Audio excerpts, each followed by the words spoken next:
Disitulah di masa pandemi itu justru saya sempat kehilangan panggilan sebagai guru karena waktu itu mungkin sangat banyak hal yang terjadi. Saya sendiri juga nggak yakin apakah guru ini diapresiasi dengan cukup baik. Saya nggak tahu kenapa pingsan, tidur atau apa. Tapi waktu itu benar-benar nggak tahu gitu. Tiba-tiba buka mata, di sekeliling udah ada banyak orang yang mengelilingi, nepuk-nepuk pundak gitu ya. Bangun. Kalau menurut saya panggilan hidup itu nggak bisa dicari di dalam sih, hanya di dalam aja itu nggak cukup. Harus kita lihat, buka mata sekeliling, apa yang dibutuhkan, dan kebutuhan itulah yang menjadi panggilan dalam kehidupan kita. Gagah berempati, berani menginspirasi. Guru Gembira, Guru Gembira. Podcast Guru Gembira, wadah diskusi dengan menghadirkan narasumber yang tentunya informatif, edukatif, dan inspiratif.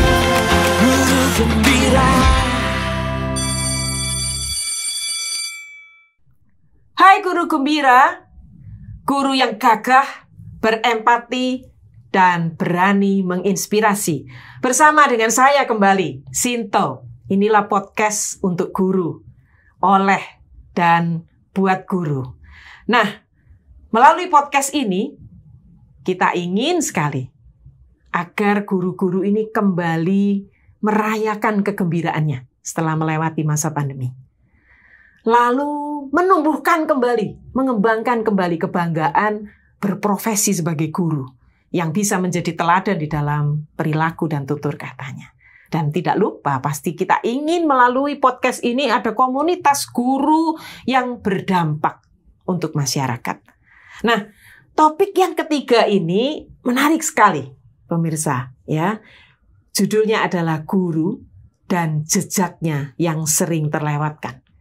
Masih diambil dari buku Parker Palmer, Courage to Teach.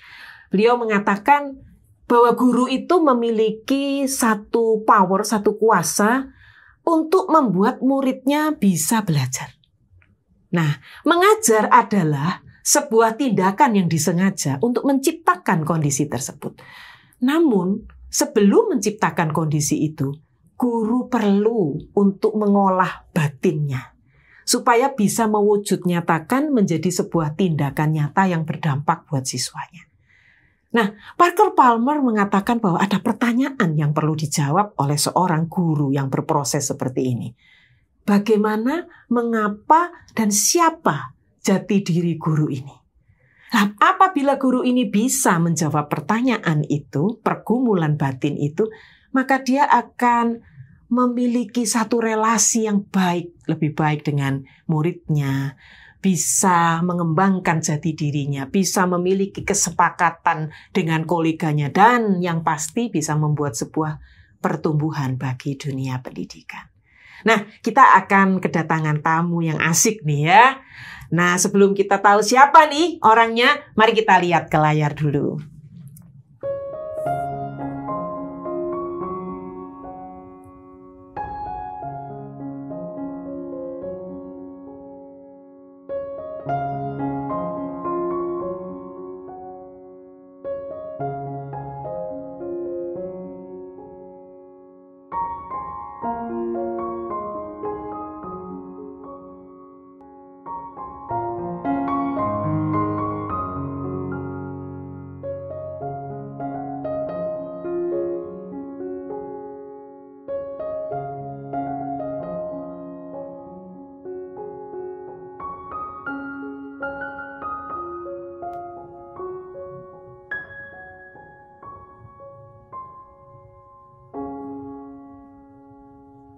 Iya. Halo Miss Jessica. Halo Bu Sinta. Senangnya kita bisa bertemu lagi ya. Ya. Semangatnya udah kelihatan ini dari wajahnya ini ya. Kita kayaknya ketemu terakhir itu kapan ya Miss ya? Maret ya, waktu pandemi ya. Waktu pandemi ya. Iya, Saya sempat ke rumahnya Bu sharing Sinta gitu ya. waktu itu. Iya. Tadi ngelihat sekilas ini ya, terus jadi terpikir begini.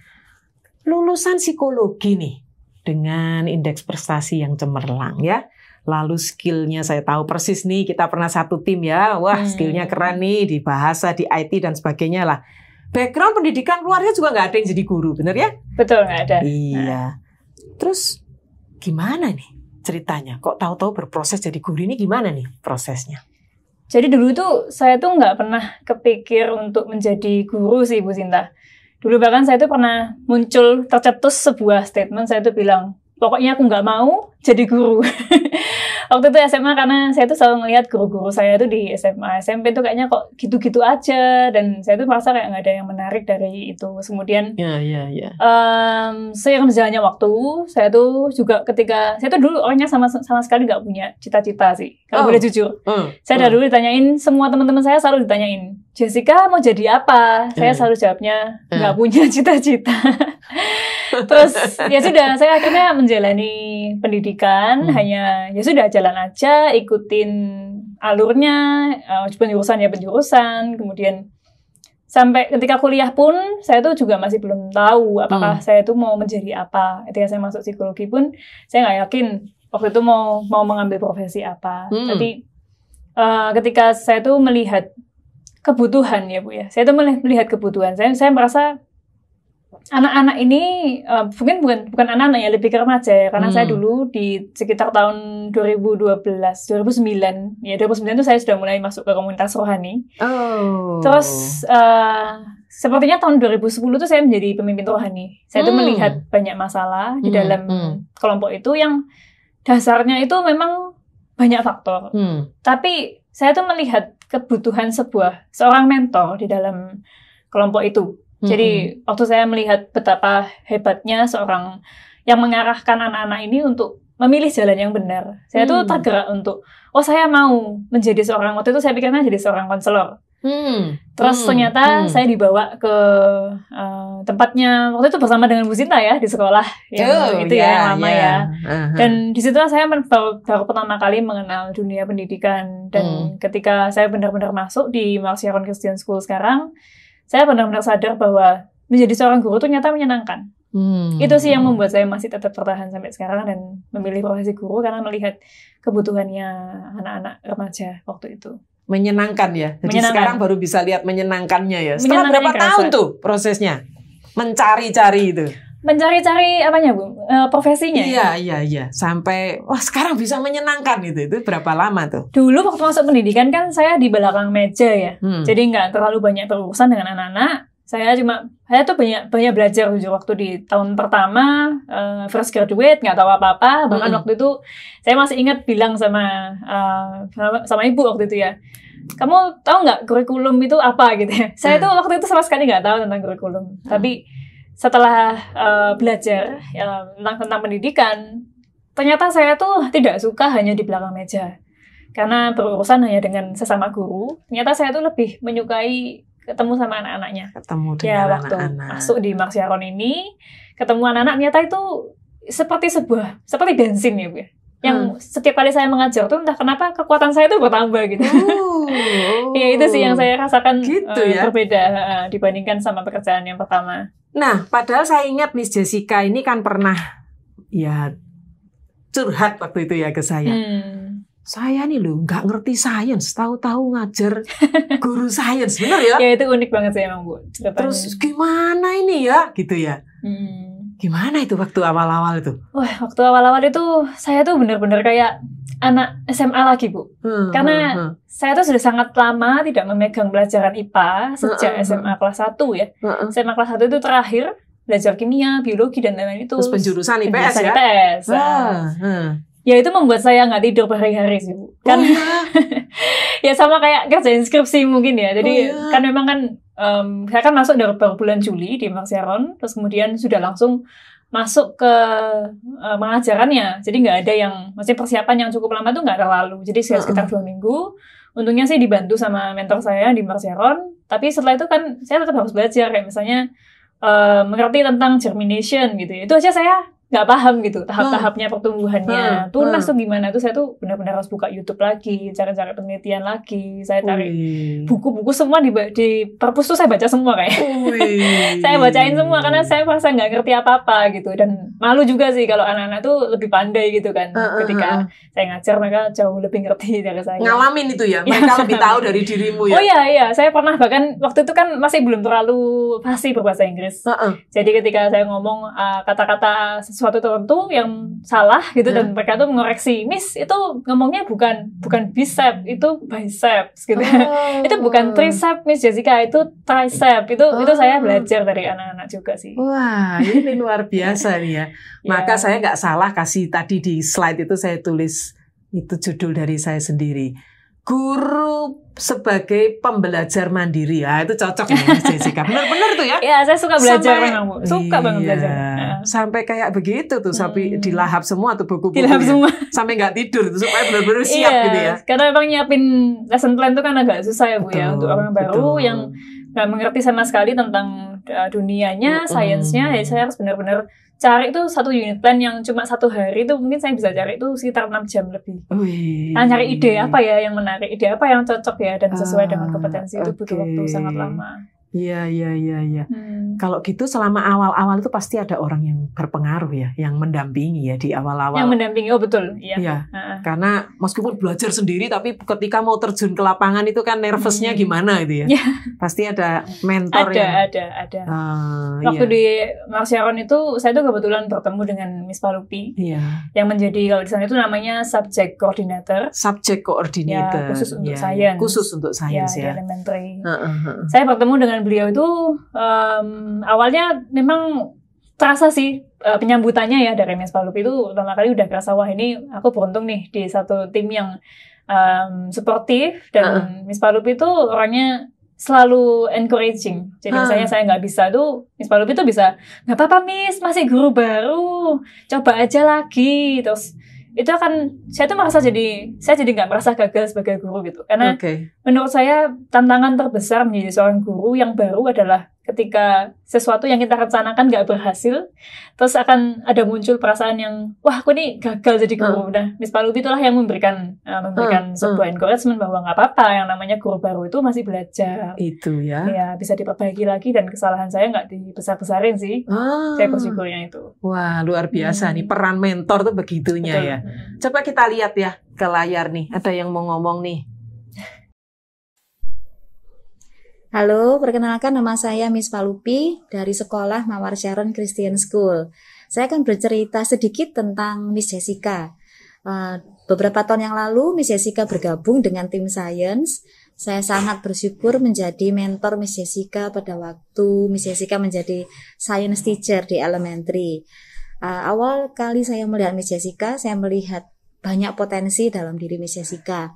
Bagaimana Miss Jessica ini sangat mencintai anak-anak, kemudian passionnya juga di dunia pendidikan, kemudian juga punya hati yang selalu ingin belajar, selalu mengembangkan dirinya, selalu mengupdate dirinya dengan hal-hal yang baru sehingga Miss Jessica ini bisa menjadi guru yang sempurna di mata anak-anak. Jadi pada waktu itu saya melihat bagaimana Miss Jessica ini mau belajar dari yang sebelumnya belum mengerti, tapi dengan semangatnya, dengan cara Miss Jessica belajar, hingga akhirnya Miss Jessica seperti sekarang ini sangat luar biasa diberkati.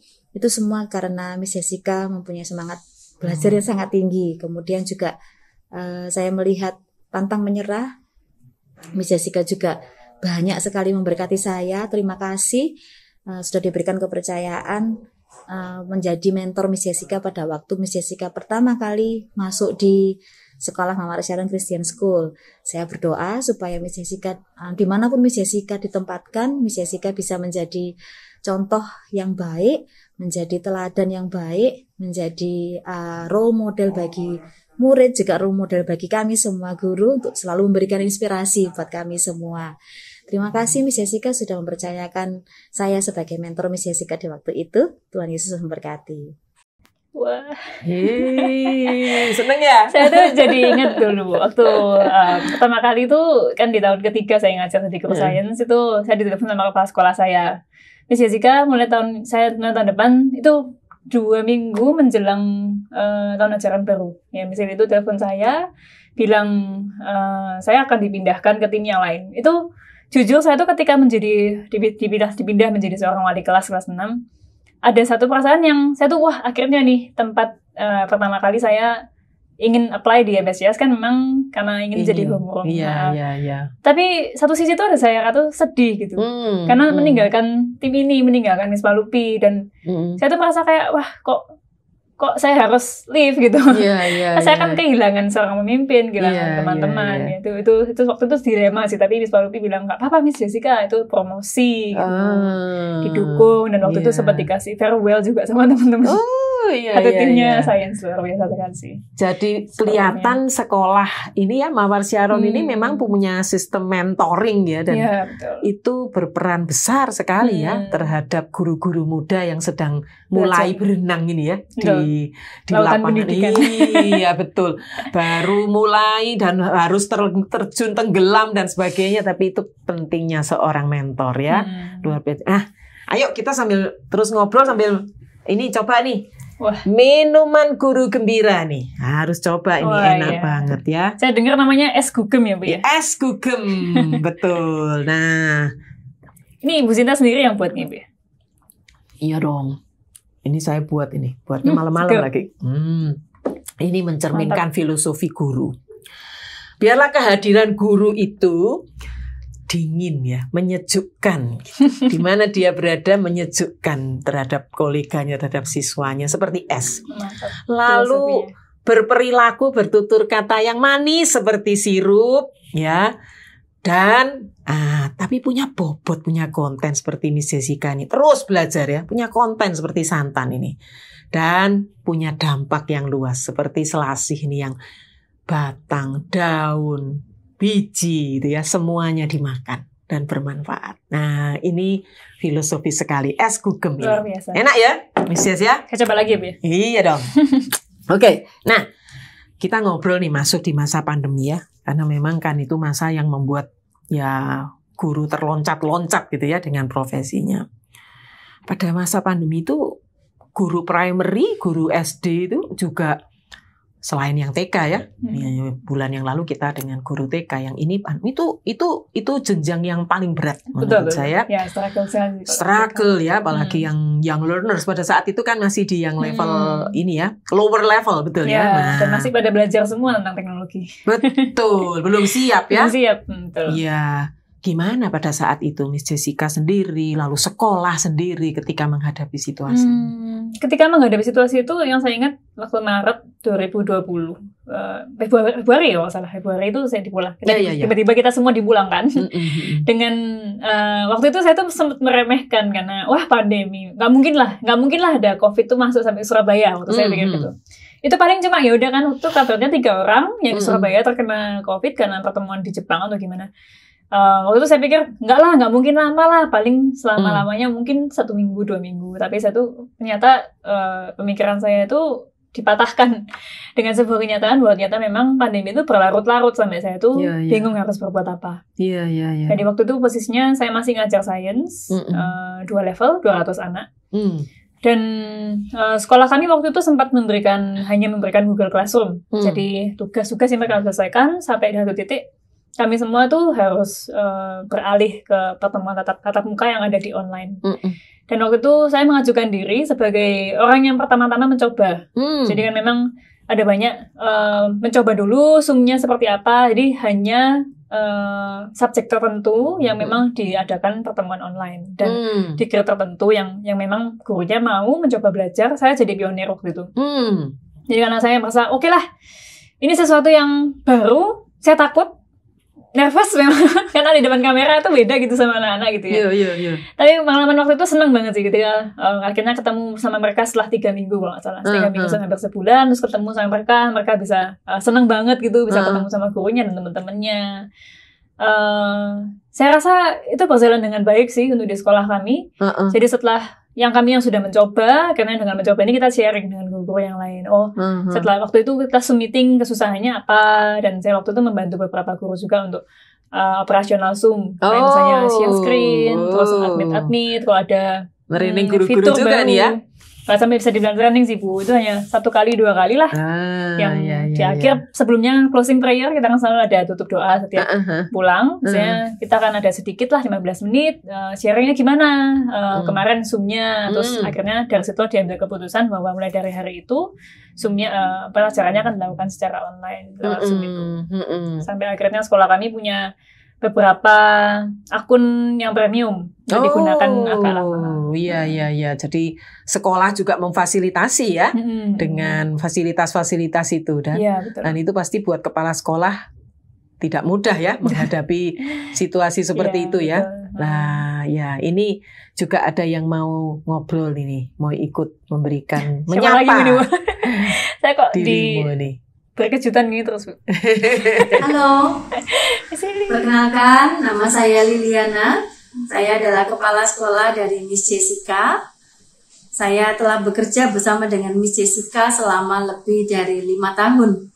Di awal-awal tahun bekerjanya Miss Jessica menjadi seorang guru mata pelajaran dan kemudian kami posisikan Miss Jessica menjadi guru kelas. Dan dimanapun Miss Jessica ditempatkan, baik itu sebagai guru mata pelajaran maupun sebagai guru kelas, saya secara personal benar-benar melihat bahwa Miss Jessica ini selalu memberikan yang terbaik ya. Jadi bukan hanya sekedar menyelesaikan tugas yang diberikan, menyelesaikan job desk, tapi benar-benar mencurahkan hati dan juga pemikiran untuk setiap hal yang dikerjakan, terutama untuk setiap siswa. Sehingga segala hal yang dilakukan oleh Miss Jessica ini benar-benar bernilai lebih. Untuk membangun hubungan dengan anak-anak dan demi bisa memberikan yang terbaik untuk anak-anak, yang saya perhatikan dalam Miss Jessica ini secara mandiri mengikuti training-training ya, dan juga terus-menerus mendorong dirinya sendiri untuk belajar lebih di banyak area, terutama yang berhubungan dengan profesinya sebagai guru kepada murid-murid di kelasnya, dan itu tertuang di dalam setiap hasil-hasil training itu. Tidak hanya untuk membekali diri Miss Jessica, tapi tertuang di dalam setiap hal yang Miss Jessica rencanakan kepada murid-muridnya, sehingga pembelajaran yang diberikan, tugas-tugas yang diberikan oleh Miss Jessica ini benar-benar hasil dari segala hal yang sudah diterima oleh Miss Jessica yang diramu dan muncul dan diberikan kepada anak-anak disertai dengan hati seorang guru. Mungkin tidak mudah untuk dipahami, tapi bila saya yang melihat hasil kerja Miss Jessica itu, saya tidak hanya melihat ini sebagai tugas, tapi saya melihat hati seorang mama, hati seorang guru yang rindu untuk anak-anak ini, setiap murid ini belajar dan bertumbuh melalui setiap hal yang dikerjakan oleh mereka. Tidak hanya sekedar untuk memenuhi daftar nilai, tapi ada satu pertumbuhan demi pertumbuhan yang saya yakin Miss Jessica itu mau lihat di dalam diri murid-muridnya. Jadi untuk Miss Jessica, saya bersyukur Miss Jessica ada di dalam tim saya, dan saya rindu untuk bisa terus kerjasama dengan Miss Jessica. Ayo kita sama-sama membangkitkan generasi yang akan datang, generasi yang tidak hanya pintar, tapi juga benar-benar mengerti apa tujuannya ada di dunia, dan juga bisa menjadi jawaban untuk orang-orang di sekitar mereka. Saya percaya Tuhan memperlengkapi Miss Jessica dengan segala hal yang Miss Jessica perlukan untuk menjadi seorang guru yang terbaik untuk setiap muridnya. Thank you. Wah, dapat hadiah nih ya. Wah, kalau saya jadi dirimu dapat apresiasi kayak gitu nggak bisa keluar tuh nanti ke pintu itu ya. Kelepek-kelepek ya. Tapi itu membuktikan bahwa ya itulah Miss Jessica ya. Meskipun di masa yang itu ya jungkir balik ya, tapi seorang atasan, supervisor melihat apa yang ada di dalam dirimu. Ini seperti yang tanya Parkel Parman tadi ya, di pergumulan batinnya itu udah bisa jawab itu pertanyaan itu ya. Nah, kalau misalkan saya boleh menggali lagi di masa pandemi itu, seingat saya juga pernah ngobrol ya, pernah saat itu stuck gitu ya. Duh, terus enggak ya dia? Gitu. Kok rasanya udah mulai bosen ini ya? Gitu ya. Yeah. Pernah ya di masa itu ya? Pernah. Gimana Bu? Ya, waktu itu kebetulan saya datangnya kan di Maret. Awal-awal itu saya masih tahun ketiga menjadi subject teacher di pelajaran sains, di mana di tahun ketiga itu saya sudah, nggak bisa saya bilang sudah perfect, tapi menguasai sebagian besar hal yang saya ajarkan. Jadi kayak udah tahun ketiga yang saya ulangi, sudah saya perbaiki, sudah saya poles, sampai semuanya tuh berjalan seperti kayak membuat unit plan tuh seperti sama tutup mata gitu ya. Karena udah lakukan aja yang kemarin udah bagus, tinggal sedikit direvisi sesuai dengan keadaan siswa, ditambah games yang baru mungkin, tapi sisanya tuh semuanya tuh kayak terasa kosong gitu ya. Kosong. Disitulah di masa pandemi itu justru saya sempat kehilangan panggilan sebagai guru, karena waktu itu mungkin sangat banyak hal yang terjadi. Saya sendiri juga nggak yakin apakah guru ini diapresiasi dengan cukup baik. Jadi saya juga memikirkan tentang masa depan keluarga saya, di mana orang tua saya udah pensiun, dan saya memikirkan untuk apa mungkin aku nih perlu banting setir sedikit ya, untuk apa mungkin dalam profesi ganti ke yang lain supaya dapat gaji yang lebih besar gitu ya. Udah kepikir sempat pikir. Katanya sempat tanya sama Bu Sinta kan, apa saya ini masih di sini ya, karena kok kayaknya saya sudah nggak belajar lagi gitu, sudah berhenti belajar, semuanya sudah berjalan kayak otomatis sudah gitu ya. Karena anak-anaknya kan cukup ya udah gitu-gitu aja gitu. Udah bosen sama mainannya ya. Bosen sama mainannya. Sampai mungkin setelah itu yang saya cerita tadi, yang Miss Lily tiba-tiba telepon, saya dipindahkan ke tim yang baru, itu mengguncangkan zona nyaman saya sebagai seorang kolega yang awalnya sudah sangat nyaman dengan Miss Palupi dan teman-teman satu tim. Tiba-tiba saya harus dipindah ke sebuah tim yang baru yang saya nggak tahu juga kan akan seperti apa. Tapi sepertinya di tahun yang pertama saya menjadi wali kelas 6 itu, saya benar-benar tahu bahwa untuk inilah saya itu diciptakan. Ya, ketika saya ini ketemu dengan anak-anak, tahun pertama saya ketika ngajar tuh saya bertemu dengan satu anak yang punya reputasi buruk di mata semua orang. Dia sudah terkenal gak pernah ngerjain PR, datang selalu terlambat, dan keadaannya datang selalu lusuh gitu ya. Pokoknya nggak pernah benar-benar bajunya dimasukin yang rapi gitu tuh nggak pernah gitu loh. Dan ketika masuk di kelas saya pertama kali, katakan saja CM ini tuh datangnya itu selalu terlambat. Jadi di week pertama ketika masih orientasi, CM ini tidak datang sama sekali, sampai di kalau nggak salah 14 hari kemudian dia baru masuk, dan itu pun sudah sangat banyak PR gitu ya. Itu jujur saya tuh sempat merasa, wah ini nih ada sebuah misi yang saya kerjakan nih gitu ya. Saya tuh kalau menemukan sebuah tantangan tuh entah kenapa saya tuh seneng gitu ya. Malah seneng gitu. Nemu mainan baru itu. Iya, dikatakan mainan ya. Seneng ketemu mainan baru tuh ketika wah ini ada trouble, there's something wrong gitu. Dan ketika dia masuk, akhirnya setelah saya telepon orang tuanya, ya saya baru tahu bahwa ternyata si M ini single parent, namanya pun sakit lupus, dan tidak pernah sembuh sampai hari ini. Dan ketika ngobrol-ngobrol sama dia, saya berikan dia sebuah harapan. Saya bilang, Miss Jessica nggak butuh kamu untuk dapat nilai bagus yang dia sampai 100, nggak perlu. Pokoknya kamu janji sama Miss Jessica, kamu akan datang saja. Pokoknya kamu datang aja, ikut pelajaran. Dan ya itu masa-masa di mana saya struggle ya, ketemu sama dia terus. Setiap hari itu setiap kali pulang setelah selesai sekolah, saya selalu ada sesi ketemu dengan dia 1 jam itu. Sekitar jam 12-an sampai jam 2-an gitu ya. 1 jam 2 jam untuk menyelesaikan PR-nya dia yang 2 minggu itu. Ya mungkin dari situ sih ketika saya mendampingi dia terus ya, ketika melihat sebuah perubahan di dalam dirinya dia, yang awalnya tuh dia tuh selalu murung, selalu sedih, matiin kamera, itu kan masalah yang selalu muncul ya di masa pandemi. Matiin nyalain kamera itu susah banget gitu di mereka. Tapi saya tuh menemukan banyak cara gitu. Akhirnya anak-anak kelas saya tuh bahkan dikenal sama beberapa subject teacher, kelasmu itu anak-anaknya nyalain kamera semua loh. Gampang soalnya gitu ya, mereka terbiasa untuk menyalakan kamera gitu. Terus ya si anaknya ini akhirnya lama-lama tuh dia menemukan kesukaannya di dalam sekolah. Ketika dia menemukan seorang sahabat, dia punya teman kan di kelas itu yang anaknya itu pun juga saya ajak kerjasama, ayo bantu. Nah, CEO gitu ya, CEO tuh, ayo CEO bantu Miss Jessica ya. Miss Jessica mau tolong si M, kamu tolong Miss Jessica, kalau dia ada pelajaran apa kamu bantuin ya gitu. Akhirnya singkat cerita, ternyata dia tuh pintar di bahasa Mandarin. Chinese language-nya dia bagus banget, dan dia bahkan sampai HSK 5 kalau nggak salah. Wah. Dan dia bisa nge-rap. Wow.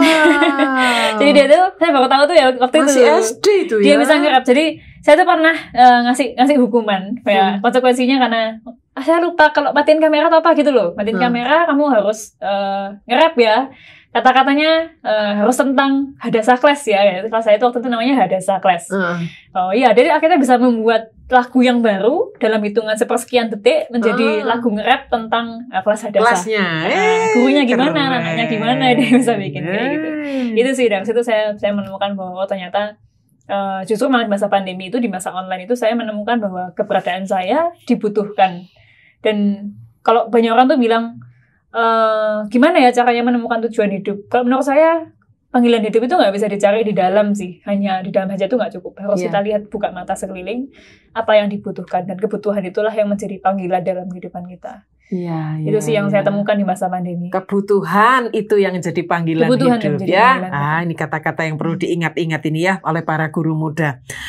Nah, ternyata itu titik baliknya ya. Titik baliknya. Dan setelah saya ikuti juga Miss Jess cerita, bukan cuma ke situ gitu. Rinduannya sampai ke panti asuhan gitu ya. Iya, wah, itu saya ingat ikut juga ya. Saya diajak gitu bersama-sama Yellow Community ya.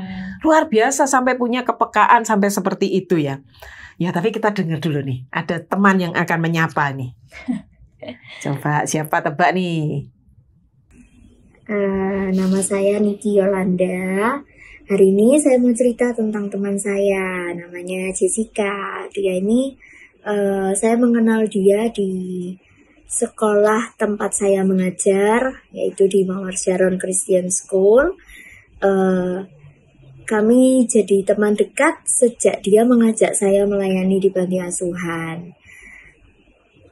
Selama kami melayani bersama-sama, saya mengenal Jessica itu sebagai pribadi yang kuat, yang gak takut dengan hidup susah. Dia gak takut disalahpahami orang juga, karena orangnya pendiam ya, jadi pendiam dan tidak ekspresif. Jadi seringkali orang-orang salah paham, kadang dikira dia jahat, dikira dia marah. Padahal sebenarnya dia ini malah orang yang ini ya, sangat penuh pengertian terhadap orang lain saat menghadapi anak-anak panti asuhan dengan sejuta problem yang mereka alami. Jessica ini selalu menunjukkan sisi yang tidak menyerah terhadap anak-anak ini. Dia sekalipun apapun yang dilakukan oleh anak-anak kepada Jessica gitu ya, Jessica terus kembali dan kembali lagi terus, meskipun kadang-kadang dia harus menegur anak-anak saat mereka berbuat salah. Ya Jessica ini nggak takut kalau ini ya, dia nggak berusaha untuk dicintai. Jadi ketika anak-anak itu berbuat salah, Jessica itu nggak takut untuk negur. Sekalipun ketika negur dia tahu dia akan disalahpahami. Dan kami sudah melayani di panti asuhan ini bertahun-tahun lamanya. Mimpi kami terus membara gitu ya. Kami rindu sekali melihat anak-anak panti asuhan ini menemukan identitas mereka yang sehat, menemukan komunitas yang baik juga. So, semangat ya Jessica, I support you. Kita lalui sama-sama ya. Semangat. Yeay, kita lalui sama-sama ya. Jadi dari ngajar nemu nih sampai geser ke panti asuhan ini ya. Sekarang saya kepingin tahu ada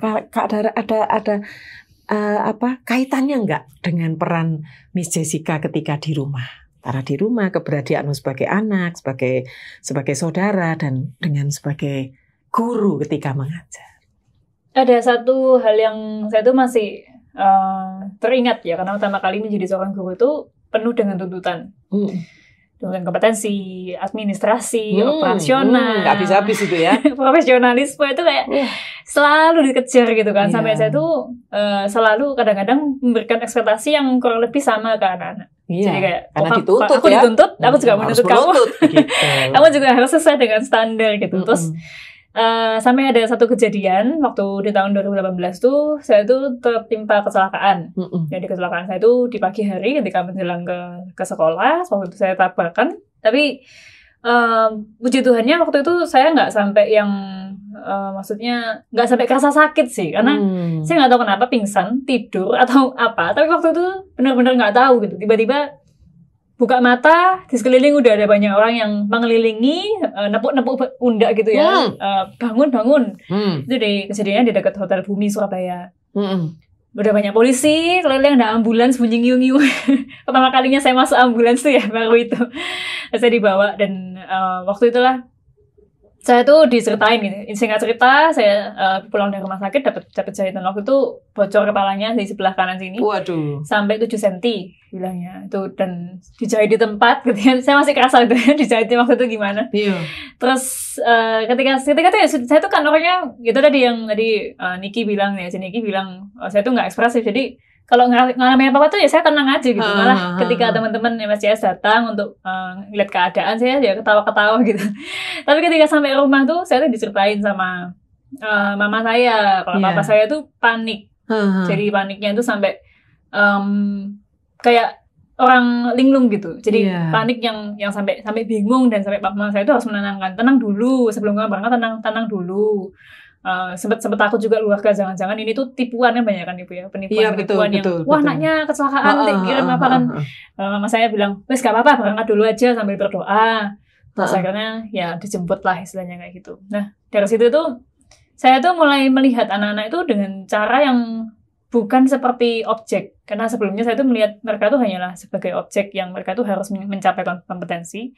Tapi ketika sejak hari itu tuh saya mulai belajar bahwa anak-anak ini tuh bukan robot yang bisa kita otak-atik sesuai dengan kemauan kita, tapi mereka itu adalah seorang pribadi yang dicintai oleh keluarganya. Betul. Jadi saya nggak bisa sembarangan menuntut seorang anak untuk mencapai sesuatu yang dia nggak bisa. Karena ketika dia pulang, ada keluarga yang menunggu mereka. Ada keluarga yang mencintai mereka, ada keluarga yang mau melindungi mereka, dan saya seharusnya bukan menjadi orang yang menjatuhkan anak-anaknya, tapi malah menjadi seorang pendukung yang ikut membangun anak-anaknya. Di situ sih Bu. Itu ya. Jadi connect-nya itu antara peran sebagai profesi sebagai guru kena gitu ya, ketika ngalami lihat itu sendiri gimana dirimu menjadi seorang anak gitu ya, yang betul. Sangat penting. Sangat penting itu. Mudah-mudahan ini didengar oleh banyak guru-guru yang lain ya, supaya mereka juga melihat gitu, ini loh. Kebutuhan seorang siswa itu bukan cuma kompetensi doang ya. Yang kadang-kadang itu membuat guru-guru itu stuck dan aduh nggak usah jadi guru deh. Dan itu dialami di mana-mana. Mari kita lihat ya infografis berikut ini di Indonesia nih. Mereka nggak doyan tuh jadi guru. Tuntutannya terlalu banyak tuh kayak tadi Miss Jessica bilang ya. Nah kita lihat di Indonesia itu dari 512.500 peserta didik yang menjadi guru itu loh hanya 11%. Mau bercita-cita jadi guru 11% doang loh. Ini data 2019. Wah, ini menyedihkan, harus mendengarkan podcast ini ya supaya kalau waktu itu saya tergolongnya 89%, Bu. Pada saat itu ya. Berarti kalau dihitung kamu termasuk di situ. Ya. Kalau kita lihat di mancanegara nih, coba. Tuh. Ini 2022 loh surveinya ya. Wow, kita lihat ini. Agustus 2021 yang ingin menjadi guru berpikir untuk berhenti jadi guru 37%.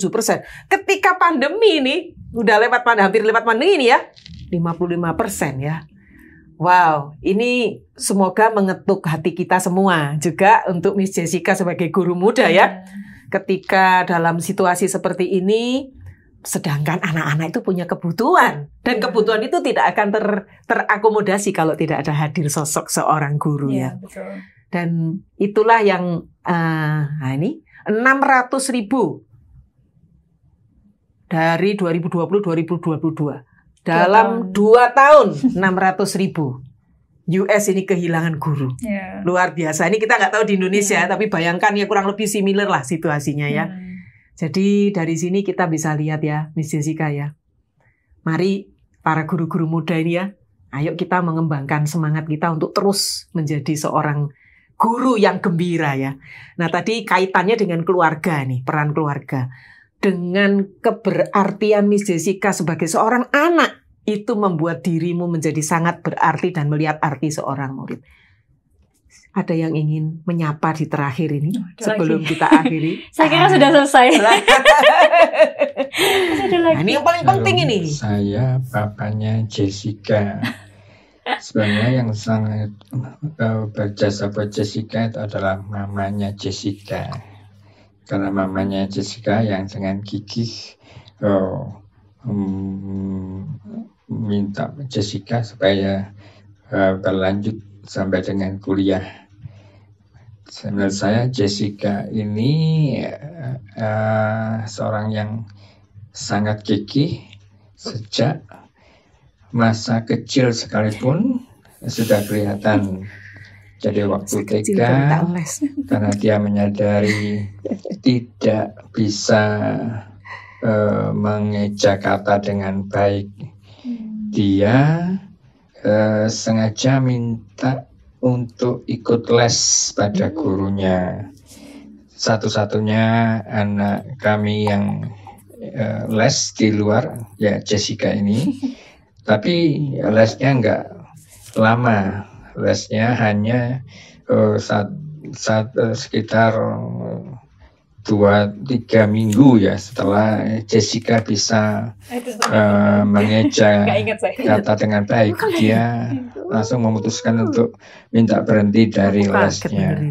Jadi di situ memang kelihatan bahwa dia begitu punya keinginan atau punya kemauan, dia bertekad untuk mengerjakan yang terbaik, dan itu sampai dengan sekarang. Dia lakukan itu semuanya dengan penuh antusias di dalam pekerjaan untuk dia di sekolah dan juga di pelayanan. Yang awal-awalnya kalau di sekolah itu dia ngajarnya untuk ngajar di bidang IPA. Kita juga sempat sebagai orang tua juga berpikir, karena Jessica ini basicnya adalah IPS. Tapi ternyata di IPA, untuk ngajar mata pelajaran IPA, Tuhan kasih kesanggupan ya. Dan saya percaya itu karena juga kegigihan Jessica untuk mempelajari hal-hal yang di luar bidang utamanya dia mestinya gitu ya. Jadi kalau saya lihat Jessica ini adalah seorang pribadi yang punya kemauan kuat, dan dia melakukan tugasnya dengan penuh tanggung jawab di hadapan Tuhan. Thank you. Itu yang saya lihat dari Jessica. Terima kasih. Terima kasih Bapak. Saya nggak ingat loh Bu, dulu pernah sampai minta kelas mengeja itu saya nggak ingat. Cuma saya sempat ingat pernah les menulis. Karena saya kan dulu nggak bisa nulis nama sendiri. Jadi tapi seingat saya emang cuma bentar, karena begitu sudah belajar, begitu tahu itu perlu langsung selesai gitu, karena udah bisa. Udah kelihatan itu mulai kecil udah sampai minta les itu ya. Wah, luar biasa. Miss Jessica kayaknya memang asik ya ngobrol ini ya. Tapi memang itu seakhiri. Saya ingin yang terakhir ini Miss Jessica coba share nih kepada pemirsa nih. Apa small step ya, langkah kecil ketika sedang stuck atau di persimpangan jalan sebagai seorang guru muda nih, mewakili guru-guru muda. Gimana nih supaya bisa menghadapi itu? Silakan. Untuk para guru ya ini ya. Saya rasa sih menjadi seorang guru itu kembali lagi kepada anak-anak. Saya pernah bilang sama anak-anak, you are, bahasa Inggrisnya aja ya, you are more precious than your grades. Waktu itu saya tuh menemukan panggilan saya itu di dalam diri anak-anak. Jadi ketika nanti suatu hari kita mempertanyakan kembali tentang panggilan kita di dalam mengajar sebagai seorang guru, dan mungkin kita memang punya sangat banyak kesempatan untuk menjalani profesi yang lain, ingatlah bahwa suatu hari anak-anak yang kita ajar itu akan menjadi seorang pemimpin di bangsa kita. Mereka lah yang akan menggantikan posisi kita hari ini, dan mereka lah yang akan memimpin bangsa. Dan itulah yang akan menjadi sebuah penggerak, menjadi sebuah bensin ya dalam diri kita, bahwa apa yang kita lakukan hari ini pasti akan berdampak untuk seterusnya, untuk di masa yang akan datang. Iya, ini akan terus berdampak. Hidup kita harus berdampak. Thank you Miss Jessica sudah menjadi sosok podcast Guru Gembira yang ketiga ini. Teruslah menjadi pembelajar mandiri dan teruskan tebarkan pesonamu. Guru, teruslah temukan kegembiraanmu. Salam gembira, gagah, berempati, berani menginspirasi. Sampai bertemu lagi di Sosok Guru Gembira bulan berikutnya. Akar ilmu bukanlah simpul mati.